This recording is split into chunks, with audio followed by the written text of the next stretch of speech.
I would ask you how your spring break went, but I already know you didn't do anything interesting. Bria, before we start filming this, why don't you look professional? I'm a ghost. What? So, Bria, do you have a date to homecoming? No. Yeah, I didn't think so. You ready to start? Yeah.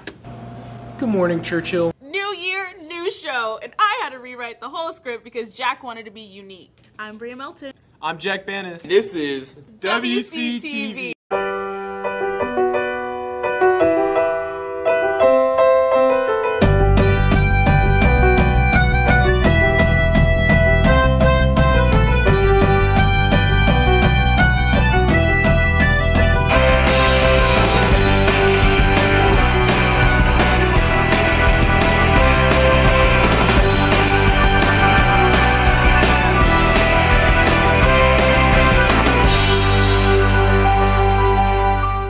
For those of you planning to graduate this spring semester, Mr. Oxley has come up with some tips and important information for those who want to graduate.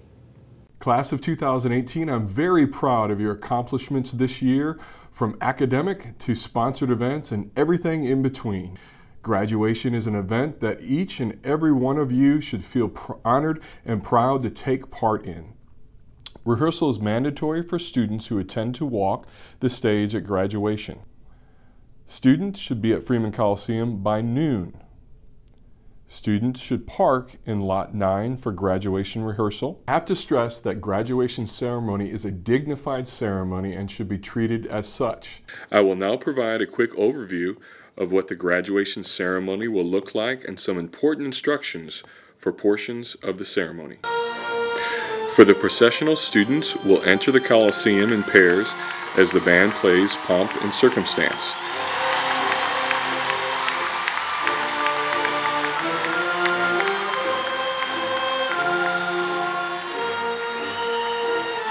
When you reach the last row of chairs, the person on the inside of each pair will turn and walk towards the stage along the outside of the student seating. The person on the outside of each pair will continue to walk until they reach the center aisle, then walk down the center aisle to their seat. Students will remain standing until they are directed to be seated. Presentation of the colors, JROTC, National Anthem, Student opening remarks, introduction of platform guests, student address, please rise, presentation of a class,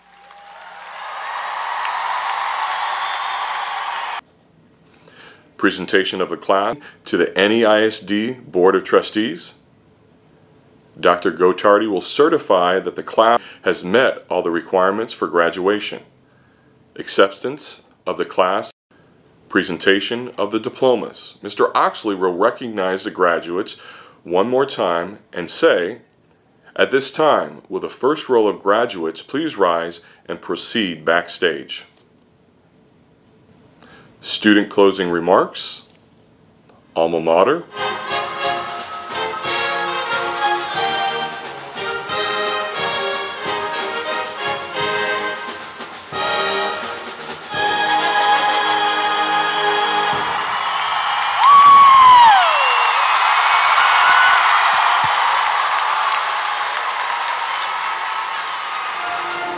recessional. Please remember that rehearsal is at Freeman Coliseum, and students, this is a mandatory rehearsal for all.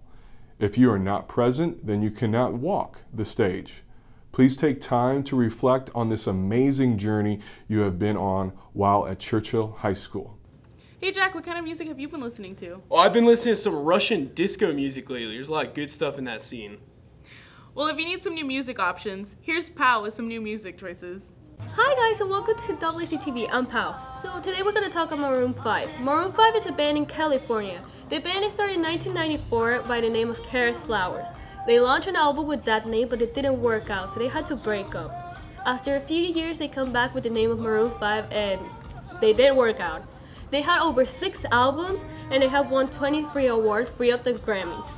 So one of their most favorite songs will be like Payphone, also will be One More Night and Move Like Jagger. The rest of the band right now are Sam Farrar, bass guitar, PG Morton, keyboards, Jess Carr Mitchell, piano, James Valentine, lead guitar, Matt Flynn, drums, and Adam Levine, singer. And they actually have a tour right now. And they're coming to San Antonio on June 12th. So get your ticket. They're awesome in concert. So another person we're going to talk about is Avicii. So Avicii, or also his real name Tim Berling, was producer born in September 8, 1989. He started to compose music at the age of 18 and became famous in 2010. In his whole career, he had a lot of illness. Sadly, in April 20th this year, he committed suicide. I hope his spirit can find a peace, and I hope his family can be happy and knowing he's resting in peace. And that's all for today. Have a nice summer. It's an exciting time for sports at Churchill right now, with players in golf going to the state level and our baseball team going deeper and deeper into the playoffs. Here's some talk on those players right now. What's up, WC? I'm here with Dylan and Jordan of WC Golf, and I just wanted to give you all congratulations on y'all's district play and advancing the regionals for Jordan and Dylan going to state next week. How old were y'all when y'all first started playing golf? I was 12 years old. I was about 13 years old when I started playing golf. For the both of y'all, what's been the best part about Churchill's golf team this year? The friendships on the team and just connections. Yeah, I'd say about the friends on our team and just hanging out with each other after golf and everything. So Dylan, you are going to state next week. What is your game plan for this entire game? Just to have fun and try my best and hope to finish as well as I can. All right. Thank y'all for watching. That's WC Sports. Hello, this is Andrew Bloomer from WCTV. Our Churchill baseball has had a phenomenal season. They played an exciting game last night in a best-of-3 series against Madison High School. Wish them luck tonight and throughout the rest of the postseason. 1, 2, 3, don't see. These are the sounds the Churchill baseball team are used to hearing this time of the year, preparing for a run at a state title. But for Joshua Dugan, those sweet sounds of the baseball postseason don't ring the same way. I feel like God gave me the gift to play sports, especially baseball. I just really enjoy playing it. Being deaf on the diamond adds a layer of difficulty that the rest of his teammates don't have to worry about. Yet it hasn't stopped Joshua from making the Churchill varsity roster this season, where he's been defined by his ability on the field and not his inability to hear. He wants to be the best out here, and he's doing anything that we can, and he's living up to all the hype like we are. The kids have really taken him in, and they figured out how to communicate with him effectively pretty easily. But it's not been as easy as you think. While Joshua does have an interpreter in the team huddles, it's a lot different on the field, which provides challenges for both his teammates and himself, and have shaped the way they all play the game.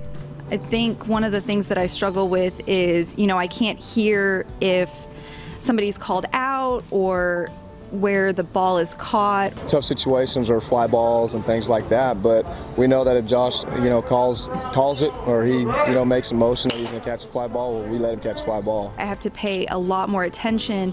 I have to try to see what people are saying, what coach is saying. He's been able to assert himself and communicate just fine. He uses hand signals, he uses body language. Yet all the obstacles haven't slowed him down this year, becoming the first deaf baseball player at Churchill High School to record a hit, and getting an opportunity of a lifetime, playing college baseball next season at Gallaudet University, a program suited for deaf baseball players, coached by the first deaf baseball player in Major League history.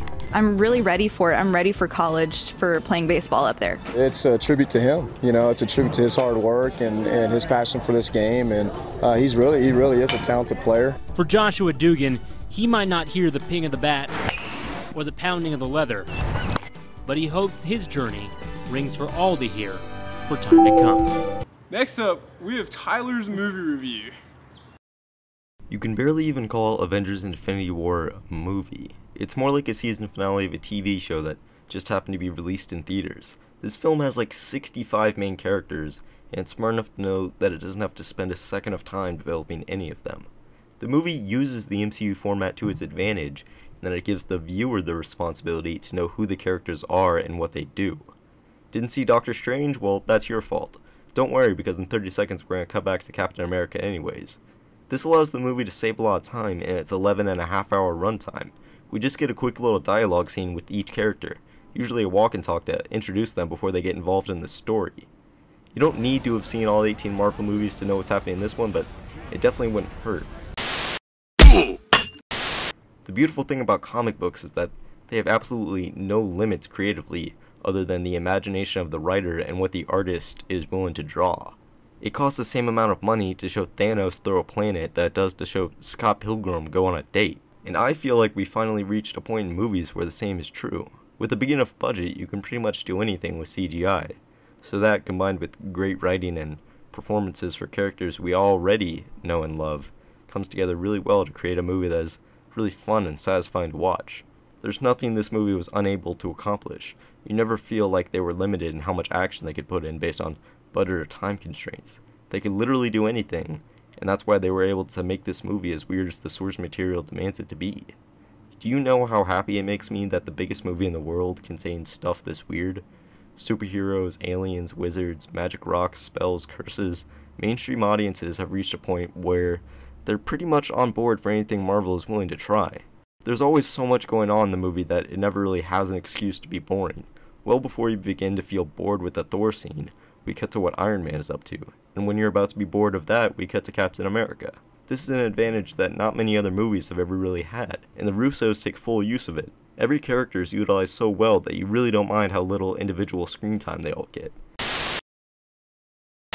Look, I know what this movie is. It's a big, dumb action blockbuster with shallow themes and a contrived plot. But you know what? There's nothing wrong with that. It doesn't make it a worse movie just because it's going for a wider demographic that includes children. This is me just after watching the original Iron Man. Just because a kid enjoys a movie doesn't make it a bad movie. And yeah, I'll admit that kids are dumb, but that doesn't mean everything they like is dumb. I mean, if you don't believe me that kids are dumb, this is also me in 2008.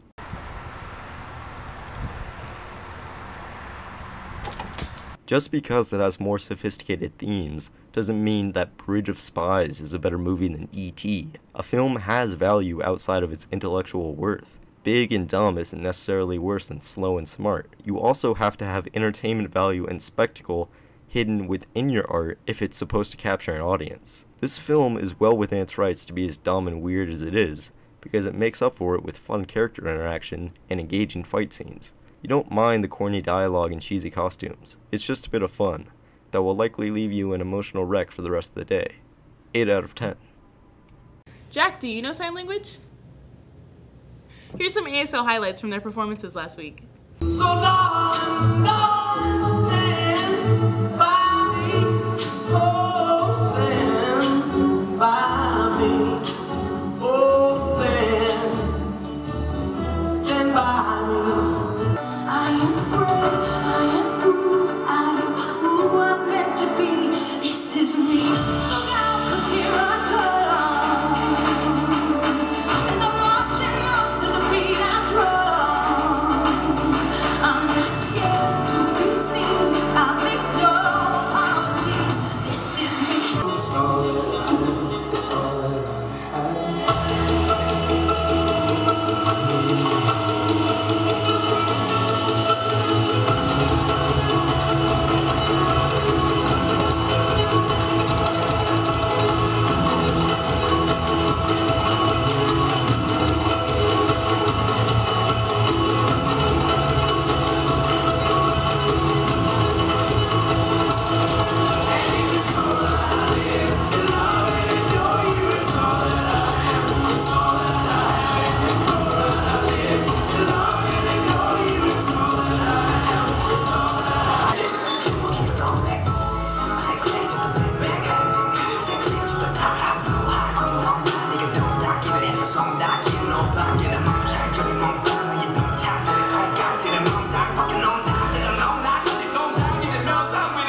sorry.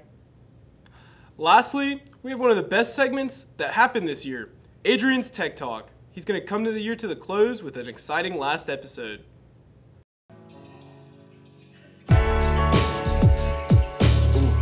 Baby, what you wishing for? Maybe you should wish it. What's going on, guys? It's your boy Adrian here, and today I am going to be showing y'all my very last episode. You know, I might not be here next year, or I might be here next year, but we're gonna be showing our blooper reel since it's our last episode. We're gonna leave on a good note, so let's get into it. I swear for like the last episode of Tech Talk before the year ends, let's just use all the bloopers that we have. That'd be probably a funny boop.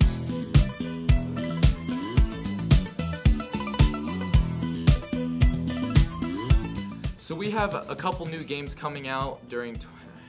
Fortunately, that's all the time we have.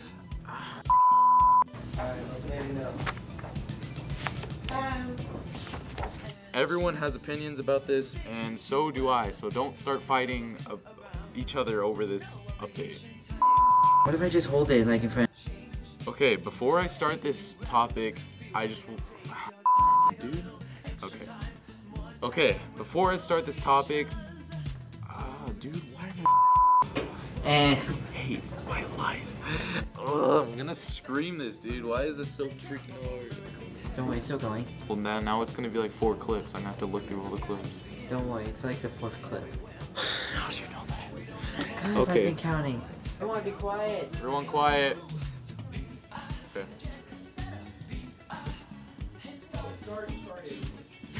Okay. Alright. Hey guys. Oh my. Okay. I'm gonna go acapella or whatever it's called. Not acapella. I'm just gonna script, man. Trust What's the it called? script. Improv. I'm just gonna improvise. Oh Okay. my gosh. Alright, everyone quiet. Please. If you wanna watch this episode, all you have to do is you open the Snapchat app and put it up to the screen, and then you hold down the screen with your finger. You don't have to tell them how to do it. Because there's a lot of people that don't know how to even open apps, so it'll automatically send a link to you and you can watch the video. Well, I'm trying to do. I have to say the whole. I'm trying to improvise, but I'll try not to say all this as much. Use the Snapchat. Okay, guys. So if y'all want to watch this.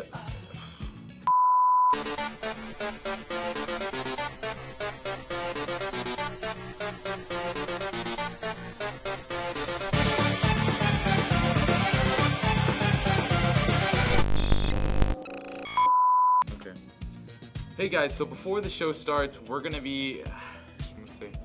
I hate memorizing involving battle royale. It's not recording, is it? So that way I can look down at my paper. We recorded that entire conversation. Why is it Bonus episode. Bloopers. So that just about wraps it up.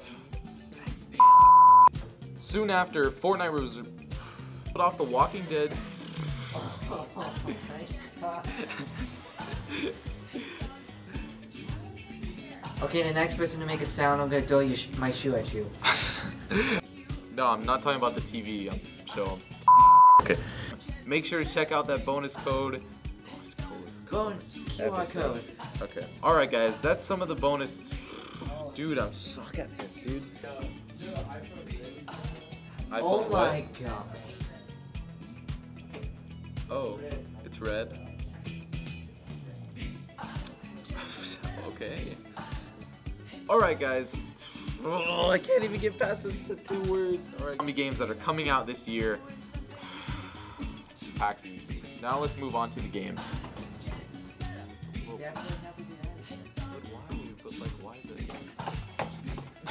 I'm going to monkey here. Alright guys, that is it for my blooper reel. I hope y'all enjoyed the series. Y'all, I know I definitely got some complaints with, you know, my series and whatnot, but yeah, I hope y'all enjoyed it. And shout out to my buddy over here. His name is John David. He writes all the scripts and he actually made the bloopers. Come here, come here. This is my guy. Hey. He helps make the scripts. He helps me with everything. So I'll see y'all next time. See you later, Chargers.